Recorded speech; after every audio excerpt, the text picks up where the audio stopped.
I was born into a life of chaos and dysfunction. My parents were abusive and neglectful, leaving me to fend for myself from a young age. As a result, I learned to rely on my own wits and cunning to survive. Despite my difficult upbringing, I was a bright and ambitious student. I excelled in school and dreamed of one day becoming a successful businesswoman. However, my plans were derailed when I was diagnosed with bipolar disorder in my early 20s. The illness brought with it intense mood swings and debilitating depression. I struggled to hold down a job and maintain stable relationships. It felt like my life was spiraling out of control. Desperate for a way out, I turned to crime. I began scheming and plotting elaborate heists, using my intelligence and charisma to enlist others in my plans. I reveled in the thrill of the chase, the adrenaline rush that came with each successful heist. It was a hot summer day in Pennsylvania, and I was feeling restless. I knew I needed to make some money fast, and I had an idea brewing in my head. I contacted a few of my acquaintances, and we decided to rob a bank. We spent weeks planning the perfect heist. We studied the bank's layout, its security measures, and the best time to strike. Finally, the day arrived. We all wore masks to conceal our identities and carried guns to intimidate the employees. We stormed into the bank and demanded everyone to get on the ground. The tellers quickly complied, and we started grabbing as much cash as we could carry. We were elated at our success, but then something unexpected happened. One of the employees triggered the silent alarm, and we heard sirens approaching. We knew we had to get out of there quickly. As we made our escape, we noticed a pizza delivery man outside the bank.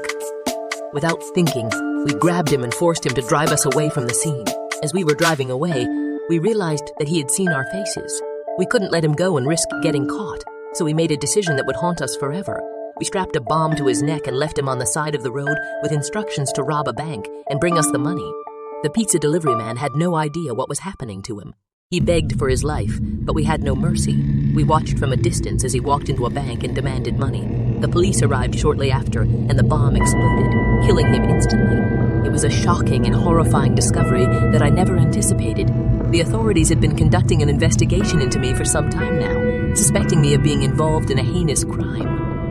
But little did they know that inside the freezer in my house, there lay the remains of a person who had been dead for a while. As I stood there, watching the authorities pry open the freezer, I felt a wave of panic and fear wash over me. I knew that I was in deep trouble and that there was no way out of this. The corpse was wrapped in a plastic sheet, and the stench that emanated from it was unbearable. The authorities quickly identified the victim as a man who had gone missing a few months ago. They immediately took me into custody and began interrogating me about my involvement in the crime. I vehemently denied any involvement, but the evidence against me was overwhelming. As the investigation progressed, it became clear that I had conspired with a few others to commit the crime. I was eventually charged with murder and sentenced to life in prison.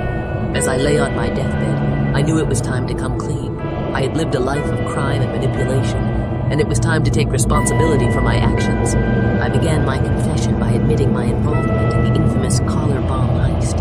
I explained how I had convinced a group of men to break into a bank and steal money, using a bomb strapped to the neck of a hostage as leverage.